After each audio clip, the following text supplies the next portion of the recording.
Mas já tá ligado, já tá falando isso. Ah, tá. É que tem um delay, né? Então, boa tarde. Meu nome é Fabrício. Boa tarde, meu nome é Sara. Essa é a Sara. E a gente vai falar um pouquinho sobre a fisiologia do sistema respiratório e um pouquinho das diferenças que tem em diferentes grupos de animais. Pode passar.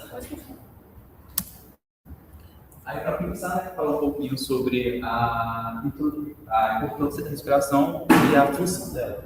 A função principal dela seria a troca gasosa, né, então, a captação do O2 e a eliminação do O2.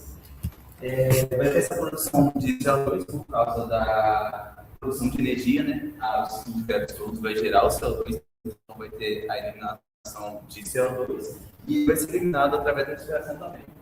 Essa respiração ela vai ter uma relação com o metabolismo do animal. Então, quanto mais acelerado for esse metabolismo do animal, maior vai ser essa demanda energética. E também vai incluir isso no ambiente, seja o ambiente aquático ou terrestre. O ambiente terrestre com uma maior quantidade de oxigênio disponível e o ambiente aquático com uma menor quantidade de oxigênio disponível. E também, como eu falei, o metabolismo e o nível de atividade animal. Então, além do metabolismo dele, um animal que exerce uma maior atividade também vai ter uma maior demanda de oxigênio. Pode passar. E para começar a falar da fisiologia respiratória, a gente vai começar a falar da ventilação, né? Que ela vai ser a entrada e a saída do ar propriamente dito. E essa entrada e essa saída ela vai acontecer pela inspiração e pela expiração. A inspiração ela vai ocorrer com o auxílio do diafragma e dos músculos intercostais externos. O diafragma vai ser puxado caudalmente e os músculos intercostais externos eles vão dilatar a cavidade torácica. Então, essa dilatação também vai dilatar os pulmões, porque o pulmão e a cavidade torácica eles têm as lâminas viscerais e as lâminas parietais. Entre elas vai ter um líquido e isso vai fazer com que eles fiquem juntos. Então, por isso que quando a cavidade torácica enche, o pulmão também vai junto. Eles não estão colados, né, essas lâminas, mas eles estão bem juntos aderidos por causa desse líquido. Então, quando tem esse expandir da cavidade torácica, vai ter essa diminuição da pressão interna. Isso vai fazer com que o ar, a pressão atmosférica, que tem uma pressão maior, vai entrar para dentro do pulmão.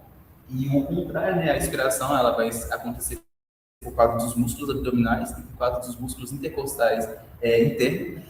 Os músculos abdominais vão contrair e os músculos intercostais internos eles também vão contrair a caixa torácica. Isso vai diminuir a caixa torácica e o pulmão também vai junto, né, por causa dessa relação entre o pulmão e a caixa torácica.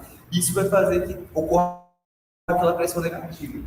Essa pressão negativa vai fazer com que tenha uma pressão mais alta dentro dos pulmões e desses alvéolos, né, e fora vai ser menor. E isso vai fazer com que o ar expelido. E tem as vias de condução, né? As vias de condução não ocorre a troca gasosa, seria naringe, narina, faringe, laringe, traqueia, bronco e alguns bronquíolos, né? Que eles não vão ter o epitélio respiratório, então não vai ter essa troca gasosa.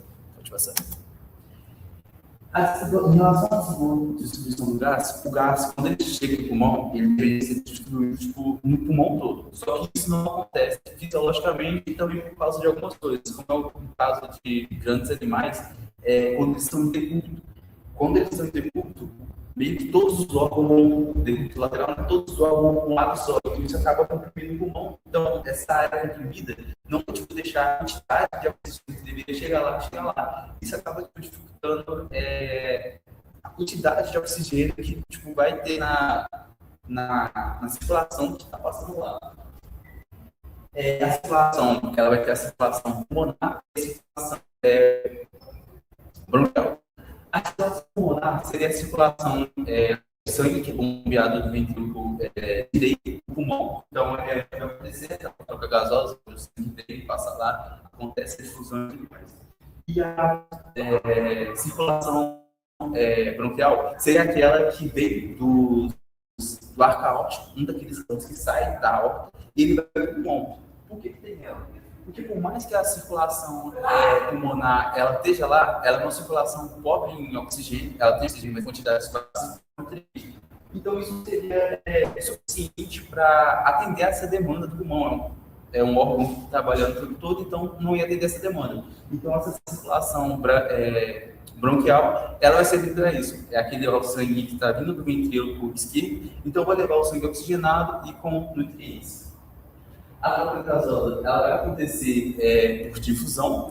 Então, quando o vaso, ele chega, o vaso e o ar, ele tem que chegar ao mesmo tempo. A corrente sanguínea e o ar tem que chegar ao mesmo tempo para ter essa troca gasosa. Então, quando o sangue chega lá, o sangue que está vindo do ventrículo direito é um sangue pobre em oxigênio, rico em dióxido de carbono, e para essa diferença de pressão, o dióxido de carbono ele vai para o alvéolo e o oxigênio vai entrar na circulação.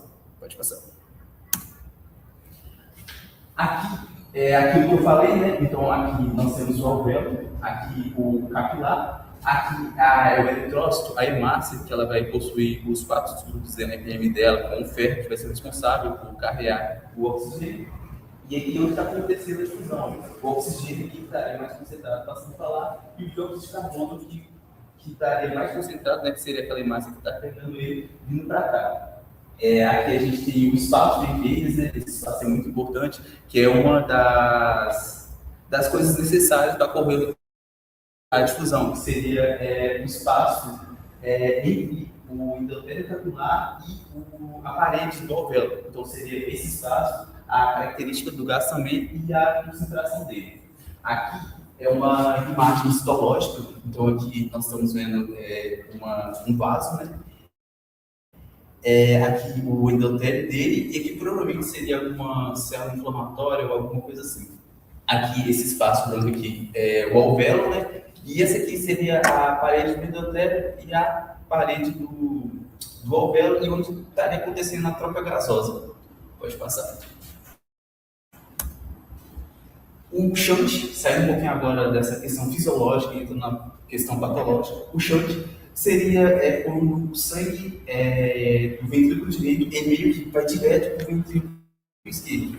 Ele não necessariamente vai direto para lá. Mas o que acontece é porque essa área aqui, olha, é uma área, representando uma área de pneumonia, seria onde deveria acontecer a troca gasosa, e não está acontecendo essa troca gasosa por causa de inflamação ou alguma coisa do tipo. Pode ser que teve um espessamento dessa camada, né, entre o endotélio e o alvéolo, então não está permitindo que essa troca gasosa aconteça com eficiência. Então, o sangue ele passa por essa área, mas ele não é oxigenado, ele volta para o ventrículo o ato esquerdo com baixa de oxigênio ainda.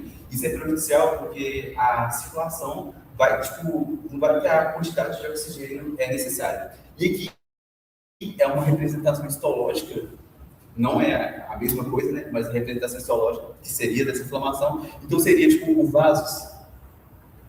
Ele estaria mais ou menos aqui, sim, nesse meio aqui. Então, ele deveria estar passando aqui. Só que, não sei se vocês estão percebendo, um aumento de celularidade aqui. Então, tem um espessamento dessa parede do vaso e do alvéolo. Então, isso acaba impedindo que tenha essa difusão. Pode passar. Em relação ao transporte. O transporte do oxigênio, dos gases, eles vão ser feitos pela hemoglobina.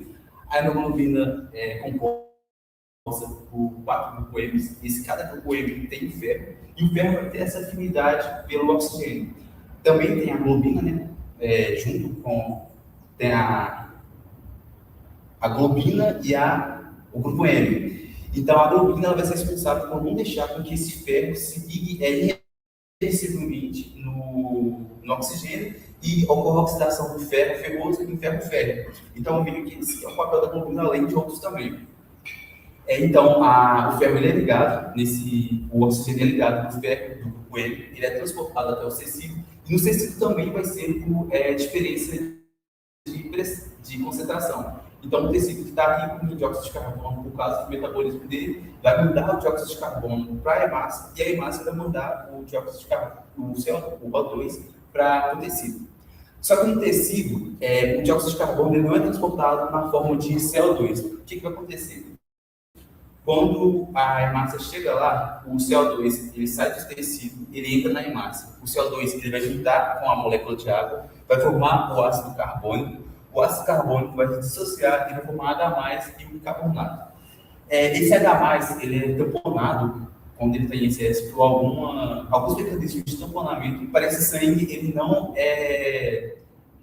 diminuir o pH dele e causar uma acidez metabólica, porque a ligação do ferro, do oxigênio no grupo M, no ferro, ele é influenciado pela acidez, pelo pH e pela acidez é a mesma coisa, pela temperatura e pela tensão.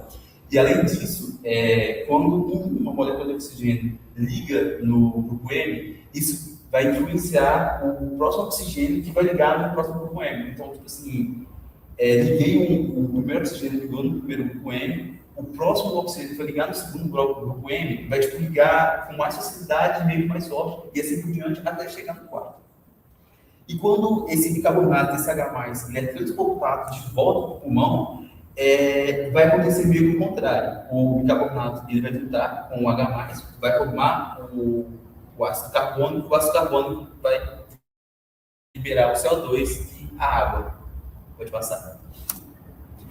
Esse meio que foi um resumo geral dos mamíferos, né? Bovino, equino, suíno, cachorro e gato. Eles têm quase a mesma coisa, só que umas variações anatômicas vão causar pequenas diferenças, como seria na questão da respiração colateral. A gente não vai ver essa respiração colateral no bovino e no suíno, porque eles têm septos de tecidos conjuntivos que vai fazer com que esses lóbulos eles ficam mais divididos. Seria como se você sabe, então o oxigênio estaria entrando por essa porta. E as janelas seriam como se fossem esses septos. Então, no bovino e no suíno, essas janelas estão fechadas, então o oxigênio não tem essa respiração colateral. No equino e no ovino, essas janelas estariam igual que ali agora, entreabertas, e no cachorro e no gato, essas janelas estariam todas abertas, porque eles não têm esse septo de tecido conjuntivo, então ocorre essa respiração colateral. Esse septo está onde? Está nos lóbulos, foi mal. Está nos lóbulos, entre os lóbulos pulmonares. Eles são divididos, aí no bovino e no suíno, eles são bem divididos.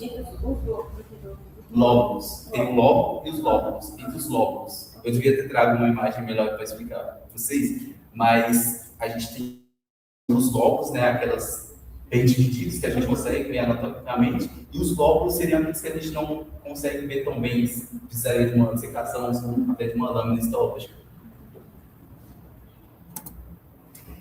E além da função respiratória que o pulmão tem, né, o sistema respiratório tem, ele também tem influência do sistema imune.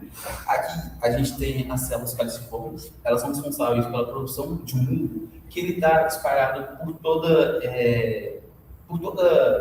superfície do trato, desde essa parte respiratória, quanto também a parte condutora, quanto a parte respiratória. Então, essas células caliciformes, elas vão produzir um muco que vão ficar na superfície aqui. Esse muco, ele vai servir como se fosse uma espécie de meio que um durex. Então, as partículas, principalmente partículas pequenas, elas vão vir e vão atrair esse muco que não vai permitir que ele adentre ou senão que ele continue seguindo o trajeto. A gente também tem as células ciliadas, com os cílios delas. Esses cílios, eles vão fazer um batimento contrário ao fluxo do ar. Então, se o ar está vindo para cá, eles vão fazer o batimento para lá. E para que servem esses cílios? Esses cílios vão empurrar o muco para expelir ele. Seria tipo, quando a gente está gripado, a gente tem aquela produção excessiva de muco. Então, nosso sistema respiratório tentando mandar embora essa coisa que está causando essa inflamação aqui. Então, eles vão fazer esse batimento e vão explodir. É interessante que essas células, elas são afetadas por algum vírus, algumas bactérias, e a gente pode ver situações em que esses cílios, eles perdem os movimentos, ou senão eles simplesmente somem. Tipo, o vírus causa essa... Eles vão, tipo, degradando, sabe? Vão, tipo, sumindo. Então, essas duas situações que vírus e bactérias podem causar, que podem afetar o sistema imune, seria essa agenesia ciliar, o batimento ciliar, ou se não, esse sumiço. Literalmente, você pega a lâmina e tipo, não vê cílio nenhum lá, você só vê tudo reto. E inflamado também. Pode passar. Então, depois dessa explicação de Fabrício, né, de como acontece a fisiologia respiratória dos mamíferos, eu trouxe aqui alguns animais para a gente poder ter essa comparação. Então, aqui eu trouxe a água-viva como um exemplo de difusão direta. Existem vários animais, né, em que ocorrem essa difusão direta. Eu trouxe esse aqui para mostrar para vocês que existem alguns animais que não têm, né, todo esse aparato de traqueia, ou então brônquios, né, essas coisas todas. E essa respiração acontece diretamente por concentração de oxigênio, né, no ambiente e diminuição de oxigênio dentro do corpo deles. Então, essa difusão acontece pela superfície corporal. Então, os animais que têm a superfície corporal mais fina, como por exemplo sapos, que eu vou falar mais para frente, acontece essa difusão direta, essa respiração cutânea. Então, aqui a gente pode ver, né, que existe a boca, a cavidade gastrovascular, mas não tem nada que faça essa respiração acontecer assim diretamente. Então, por concentração, né, aqui na atmosfera que ele está, tem mais oxigênio, então vai ser transportado, e o gás carbônico que está aqui dentro vai ser expelido para fora. Pode passar. E a mesma coisa acontece com as planárias, onde tem essa difusão célula a célula.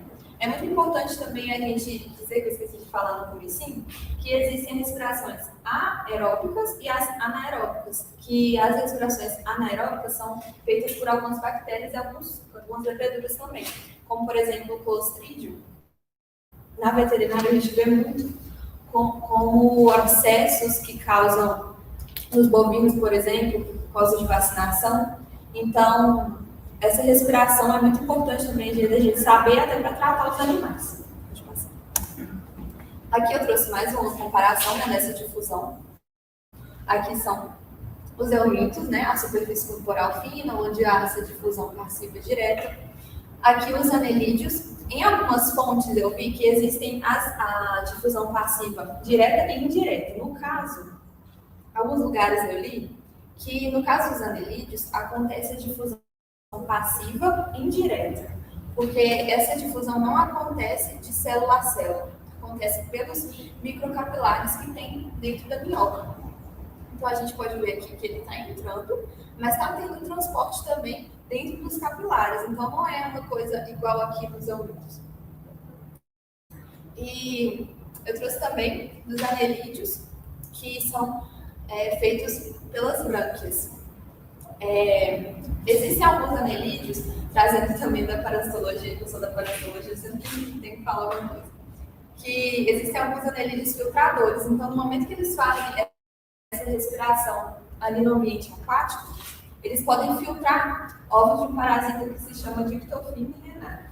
E eles causam muitos problemas em cães ou então raposas que comem peixe, né? Então, o anelídeo vai filtrar o ovo do parasito e o peixe vai ingerir esse anelídeo e lá vem o cachorro, ou então a raposa, enfim, os canídeos, e vão ingerir esse peixe e vai causar a parasitose nesses animais. Então, é muito legal também da gente saber como que isso é feito. Pode passar. Falando agora das aves, as aves são consideradas como o sistema respiratório mais especializado. O sistema respiratório mais especializado, porque aqui a gente pode ver que tem várias estruturas, né? A traqueia, o bronco primário, o bronco ventral médio, os terciários, que tem diferença dos mamíferos, né? Que não existem alvéolos nas aves, sim os parabrônquios e parabronquíolos. Então, tem os parabronquíolos e parabrônquios, e também tem os sacos aéreos. Existem diversas funções dos sacos aéreos, como por exemplo arrefecimento, né, dessas aves para troca gasosa, para que eles não sumam, né, como a gente, então eles possam manter a temperatura corporal. Mas nesse caso, esses sacos aéreos, eles servem para manter o fluxo de ar dentro das aves. Então, no momento da respiração, pode passar. Eu trouxe essa imagem aqui que a gente pode ver, no momento da respiração, né, os sacos aéreos não aparecem aqui, todos, mas eles vão ajudar para manter esse fluxo. E uma coisa muito legal também das aves, que o fluxo respiratório é duplo, né? Dupla respiração. Então, claro que existem diversos tipos de aves, né? Não são só as aves migratórias, existem as galinhas também, existem várias espécies. Então, eu trouxe como exemplo, vou falar como exemplo de aves migratórias de alto demanda energética, por exemplo. Então, essas aves, elas têm que estar sempre batendo asas, batendo voo e por longas distâncias, então tem uma demanda metabólica muito alta. Então, tem que haver sempre um fluxo muito grande de oxigênio nesses pulmões. Então, o que acontece? Vai entrar o ar e vai ir diretamente para os sacos aéreos posteriores. E depois eles vão para os pulmões. No mesmo momento, como a respiração é dupla, vai ter mais uma inspiração. Dessa vez, elas vão ir para os sacos aéreos anteriores, né? E depois vai haver a expiração desse conjunto de ar que se formou ali. Então, eles vão ser transportados, né? Absorvidos, e vai haver tudo aquilo nos parabrônquios e parabronquíolos.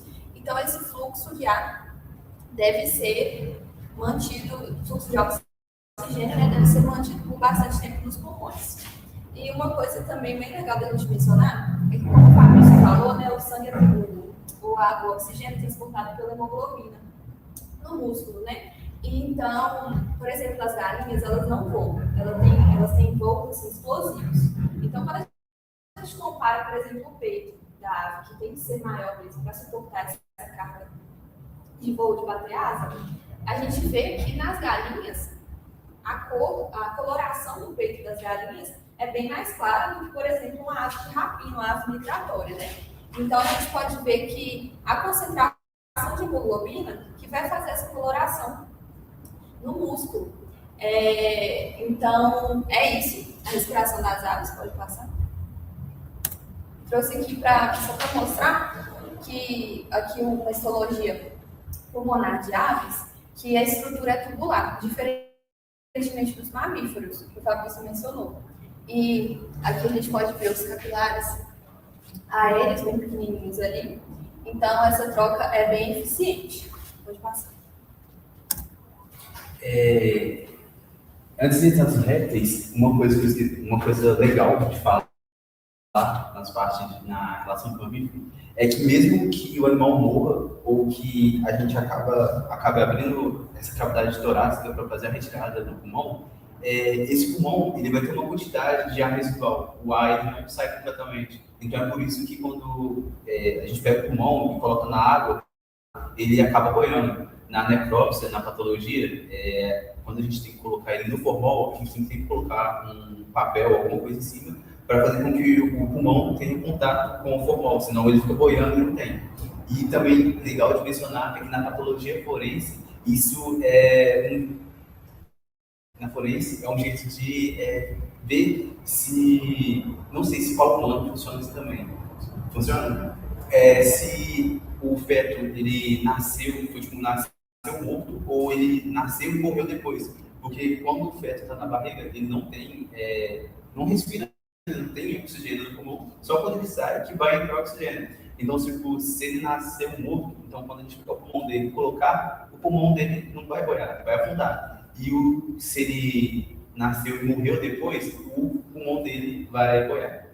E outra coisa também, não tão legal, mas essa que a gente comentou do distúrbio renal, ele come o parênquima do O parênquima some e no coração mesmo a gente pode ver só o seu índice lá. Quando a gente abre o rim, não tem nada, é só a cápsula do rim e o parasita, né, tipo, todo lá dentro, todo enrolado, ele é gigantesco e ele tem preferência, não tem? O rim direito, ninguém sabe por quê. Mas ele tem até em humanos, quando ocorre essa infecção, ele parasita mais o rim direito como todo o lá e o esquerdo.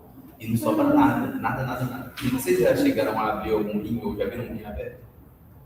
É tipo normal, Sim. não tá E, sorrindo. tipo, não sobra absolutamente nada. Come tudo. Meu Deus. Ocupa tudo. Mas agora entrando nos répteis, eles, Só de jeito. a maioria não possui diafragma, com exceção dos crocodilos, que tem um músculo que é semelhante ao diafragma e também possui um septo, que vai ajudar, igual no mamífero, aquela pressão negativa, né? Vai tipo, criar aquela pressão negativa para que tenha entrada no ar. O pulmão deles é do tipo parenquimatoso e alguns também possuem o pulmão esquerdo vestigial. Eles não possuem alvéolos, eles possuem falvéolos, então é nos falvéolos que vão acontecer a troca gasosa, né? Tipo, tem a mesma função, só muda só o nome. E ele tem uma relação com o ambiente. Então, quanto mais quente, vai ter um maior metabolismo, né? Uma maior. Para manter a temperatura, né? Um maior metabolismo, então vai ter uma maior demanda energética, então vai ter que fazer mais respiração. Vai passar. Em alguma serpente, a gente pode ainda ver a substituição do pulmão vestigial por um saco aéreo vascularizado. Os saco aéreo, nos peixes, eles têm saco aéreo também. Nos peixes, né? Igual nos peixes, o saco aéreo é vascularizado. E algumas cobras primitivas também, como é o caso da família da Oide, né? Que são as jiboias, né? Elas podem apresentar os dois pulmões. Pode passar. Uma curiosidade que é de como que essas cobras comem coisas gigantescas e conseguem comer e respirar ao mesmo tempo. E seria por causa da glote. Quando ela está fazendo a ingestão do alimento, essa glote ela é lateralizada, então o ar consegue entrar para as aulas e ela consegue comer normalmente. Outra curiosidade também seria aquele barulho que a gente ouve das cobras. A glote, ela possui algumas cartilagens, e essas cartilagens, no momento que tem a expiração, a saída do ar, vai ter aquele barulho que a gente ouve. Pode passar. Aqui, né, todos os répteis possuem, não possuem diafragma, e o pulmão está representado, mas seria a forma que os pulmões eles fazem com que o pulmão passa a entrar e sair do ar. Só que não vai ser através do diafragma, vai ser através de outras estruturas, como os músculos transversos do abdômen, essa membrana limitante caudal, esse músculo oblíquo abdominal, o peitoral e o cerrágio. Vão ter outras estruturas que vão funcionar como se fosse o diafragma. Pode passar. Em questão dos anfíbios, é uma respiração muito diferente também. Então, existem dois tipos, né, de respiração na metamorfose deles. Então, aqui tem no caso do girino, né, na fase larval, vai ter a respiração com brânquias, que a gente vai falar que é semelhante à dos peixes. Então, a gente vai deixar para falar tudo juntinho dos peixes. E também, à medida que ele vai se desenvolvendo, né, vai chegando na idade adulta, ele vai desenvolvendo o pulmão. Ele é diferente também dos mamíferos, ele possui uma estrutura sacular. E esse pulmão, ele é menos vamos dizer que é menos efetivo do que o dos outros animais, né? Como, por exemplo, das aves, ou então, das aves não, dos mamíferos. Então, essa respiração pulmonar, ela é um pouquinho diferente, uma vez que o pulmão, ele não tem a questão da pressão negativa como dos mamíferos, no caso da pressão positiva. Então, não tem lá aquele aumento do tórax, enfim, para fazer a pressão negativa. Então, o que acontece? Eles vão meio que munindo o ar para poder empurrar o ar para baixo e fazer essa pressão positiva para que o pulmão faça os movimentos e eles consigam extrair, né, fazer essa troca gasosa. Mas esse não é a principal respiração dos anfíbios. A principal respiração dos anfíbios, pode passar, é como eu mencionei no comecinho da apresentação, que é a respiração cutânea. Então, por isso que a gente fala, né, que a gente não deve jogar sal no saco, né? Eles têm aquelas glândulazinhas, assim como a minhoca também tem, para se manter úmida. E também a gente sempre vê a rã, né, sempre na água, assim, entra na água para ficar bem úmidozinho ali a epiderme deles. Então tem ali a troca por difusão, a respiração cutânea. Então é a principal método de respiração desses animais. Pode passar. Antes de entrar no peixe de novo, eu esqueci de falar no comecinho, mas é aquela questão de quando a gente está em altitude e a gente tipo, não tem aquela troca gasosa tão bem, mas é porque a fisiologia é cheia de fórmula, né?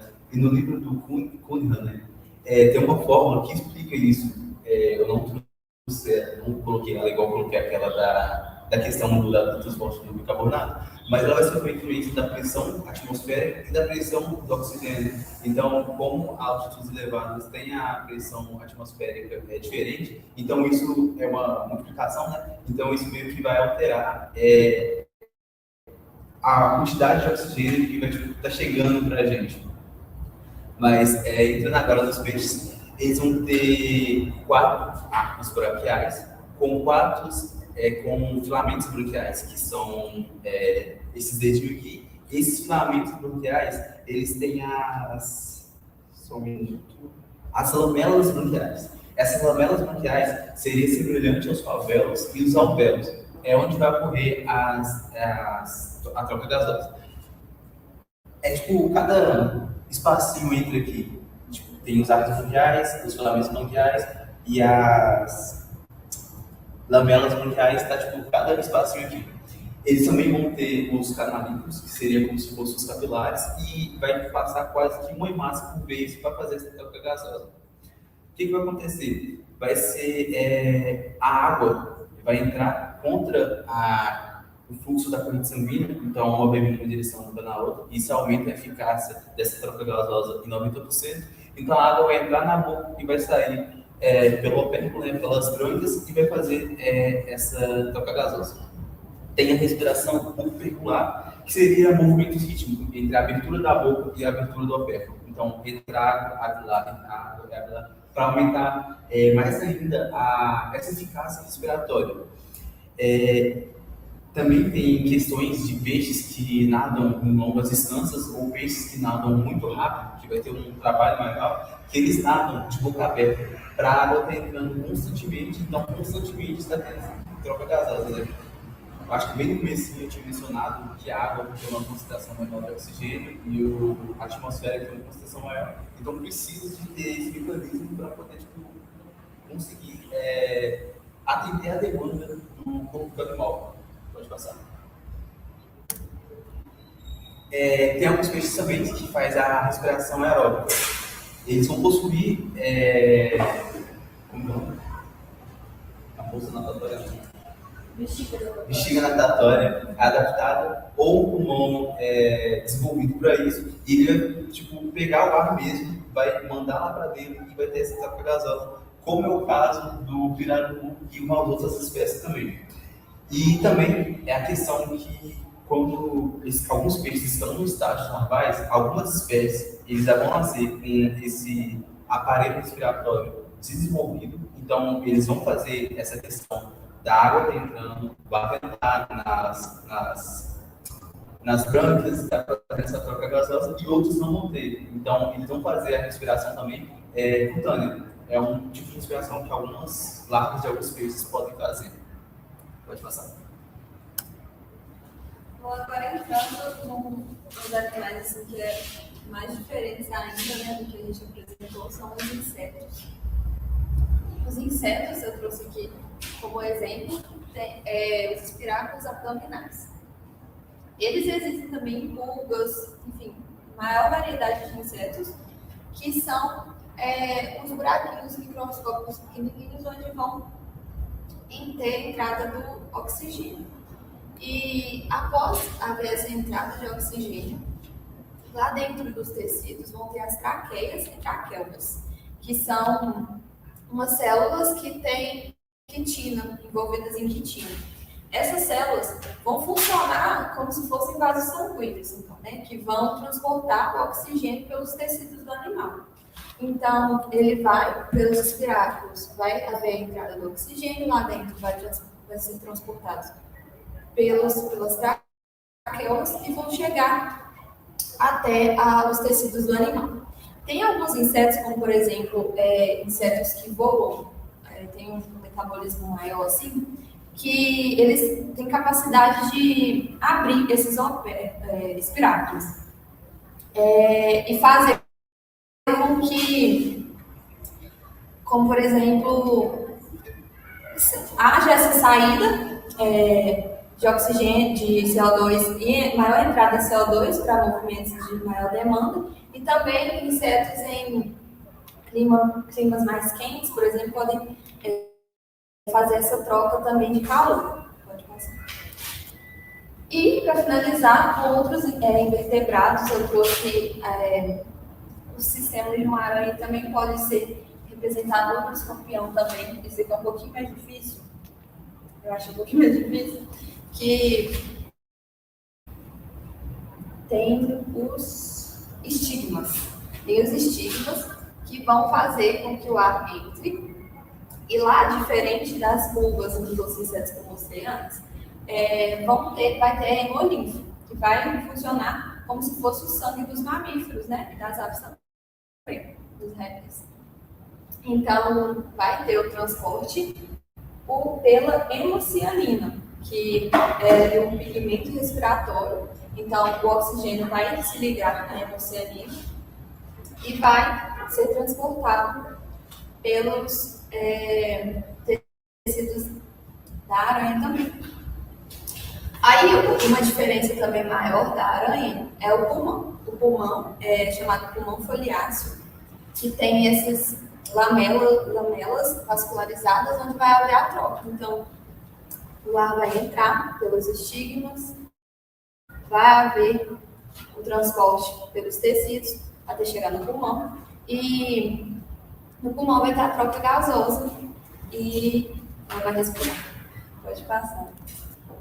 Então, como conclusão, a gente pode afirmar que a respiração ela varia conforme o ambiente que o animal está inserido, conforme a evolução, porque existem animais mais rudimentares e os animais bem evoluídos, como por exemplo as aves, né, que é um dos principais modelos bem evoluídos de respiração, e da necessidade metabólica dos animais. Como por exemplo as vacas que têm alta demanda metabólica, elas fazem a respiração mais acelerada, as aves que precisam voar por longas distâncias, os peixes precisam nadar muito. Enfim, é isso. Pode passar. Só antes de finalizar, você falou um pouquinho. É que eu achei que coisa que é interessante de falar, mas cabe mais na parte da discussão, é que os sacos aéreos, não sei se vocês vão comentar, que além de ser essa questão de reserva do ar e manter esse ar circulando o tempo todo, tem os sacos aéreos claviculares, que eles adentram na clavícula mesmo, né? Nos ossos da árvore, para tornar esses ossos mais leves e auxiliar no voo, entendeu? E é interessante também falar que na necrópsia a gente pode ver que quando tem alguma afecção respiratória, nas aves, como por exemplo micoplasma, né, uma bactéria muito comum, em calopsitas, em aves de granja, a gente pode ver que os sacos aéreos não vão ter essa coloração. Eu não coloquei foto aqui, mas eles não vão ter a coloração mais transparente, eles vão ficar mais opacos, amarelados. Então é também um indicativo de saúde da ave. Eles são muito transparentes. Vocês já chegaram a ver também os sacos aéreos?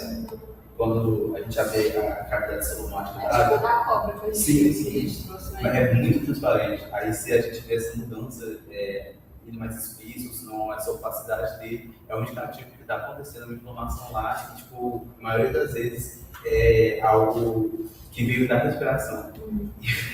A última coisa interessante é aquela questão dos septos de tecido conjuntivo das vacas e suínos, é que em casos de pneumonia ou alguma afecção que está vindo aerógenas, não endógena, pode acontecer dela ficar mais inumbrada do que nos outros animais que não têm esse septo de tecido conjuntivo, que meio que vai espalhando no pulmão.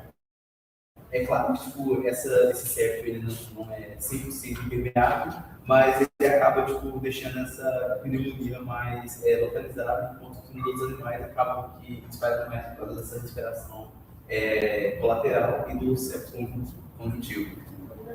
Então é isso. Agora pode fazer. A professora CT E pode